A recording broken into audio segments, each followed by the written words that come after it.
वही थे। साहब बोले राजेश जरा कन्हैया को फोन लगाओ, क्या हालचाल है। फोन लगाए, क्या हालचाल है। डॉक्टर बगले में था, कल के ठीक है डॉक्टर साहब देख रहे हैं। चलिए बहुत सुंदर बात, साहब पूछ रहे थे। फोन रखा गया।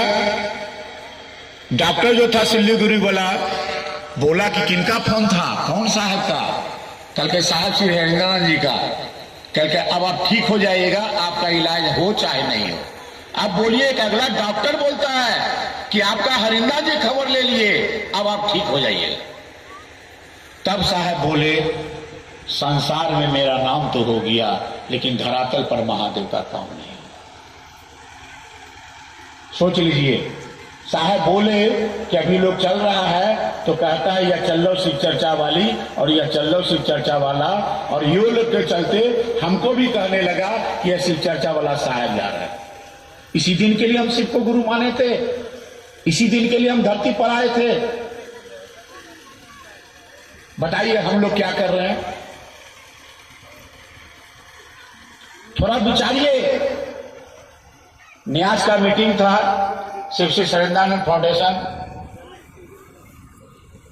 साहब की तबीयत बीच बीच में थोड़ा खराब हो जाता था, बुखार रहता था, खांसी रहता था, तो सब लोग थे। साहब बाथरूम गए, तन्नू भैया बरखा जी हम लोग थे, करीब 12-13 आदमी। हम बोले कि साहब के लिए व्यवस्था किया जाए, पारस से एम्बुलेंस 15 दिन में एक दिन आवे और साहब के पूरे शरीर का चेक करे, और जो रूटीन हो उस अनुसार साहब का व्यवस्था हो, जो खर्चा हो हम लोग देंगे। अपने बेटा के लिए मर सकते हैं, पत्नी के लिए मर सकते हैं, माँ बाप के लिए मर सकते हैं, तो साहब के लिए नहीं कर सकते हैं। आज साहब ने इतनी मेरी पहचान दी, उनके लिए नहीं करेंगे। बात हो गई, कमेटी भी बन गई। साहब उधर से आए, बोले क्या सब हुआ मेरे एब्सेंट में। देखिए साहब सब जानते हैं, अभी भी जो हम लोग बात कर रहे हैं साहब सुन रहे हैं। साहब उधर से आए, क्या बात हुई बताए, ऐसे ऐसे बात हुआ। साहब बोले कान खोल के सुन लीजिए, मेरी कोई तबीयत खराब नहीं है, और तबीयत खराब है तो उसका कारण आप सभी लोग हैं। आप लोग ठीक हो जाइए, मैं टनाटन। अब सोच लीजिए साहब कितने कुरहन से शरीर छोड़े। साहब को आभास था हर चीज का। एक अनमील आकर पुस्तक है, उसमें साहब का जीवनी है।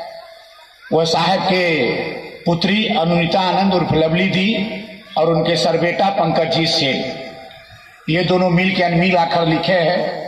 उसमें सारी जीवनी है और आपके क्षेत्र के ही घटनाएं हैं कि सिंहेश्वर थान में कैसे प्रसाद खिलाए, महेशी में कैसे प्रसाद खिलाए, वह तो अभी प्रूफ है। बाकी तो किताब में कहानी है, रामायण गीता शिव पुराण में कहानी है, लेकिन अभी तो हकीकत है कि आप लोग और बस का बस लोग आ रहे हैं और पूछ रहे हैं, लोग बोल रहा है। और अभी भी हम लोग गए थे सिंहेश्वर थान में, जो पंडा है वह जीवित है, वह बोले कि नहीं मैं भी था उस समय, और हम लोग साहब से मांग के प्रसाद खाए। पंडित लोग मांगा तो साहब बोले कि आप लोग तो कहते हैं कि महादेव का जो प्रसाद खाएगा वह दरिद्र हो जाएगा। तो पंडित बोला हम लोग भी सुने थे, लेकिन आज साक्षात देखे हैं तो आज हमको प्रसाद चाहिए, और प्रसाद खाया, और उस दिन से प्रसाद खाने की प्रक्रिया चालू हुई। तब साहब का विचार आया, मंडल सर और सब बात हो रहा था कि एक पुस्तक लिखा जाए। मेरे शरीर छोड़ने के बाद मेरे गुरु भाई गुरु बहन को कोई बरगलाएगा नहीं। उस पुस्तक का नाम हुआ आओ चले शिव की ओर। 2 साल से प्रयास हो रहा था, कटहलमुड़ में ही विचार हुआ, कहीं शमशान जगह चला जाए, पहाड़ पर चला जाए, जो कोई डिस्टर्ब नहीं करे। समय नहीं मिला। आ गया कोरोना काल, प्रकृति ने समय निकाल दिया, और साहब शरीर में आए थे मात्र संदेश देने के लिए, बनो तो शिव, रहो तो शिव, और जियो तो शिव। और अंतिम उन्होंने एक लाइन बोला, आओ कोमा, आओ कोमा चले शिव की ओर।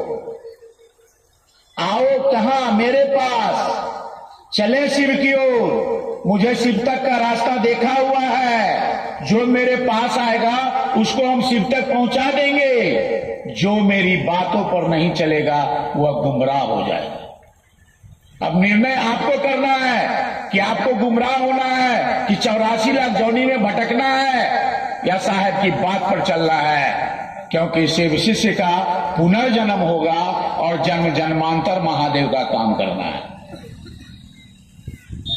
तब साहब कोरोना काल में एक पुस्तक लिखे, उसका नाम पड़ा आओ चले शिव की ओर।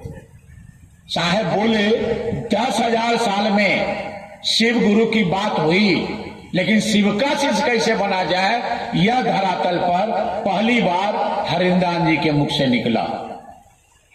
शिव गुरु है, 10,000 साल में शिव का शिष्य कैसे बना जाए यह धरातल पर इस कालखंड में पहली बार हरिंदान जी के मुख से निकला।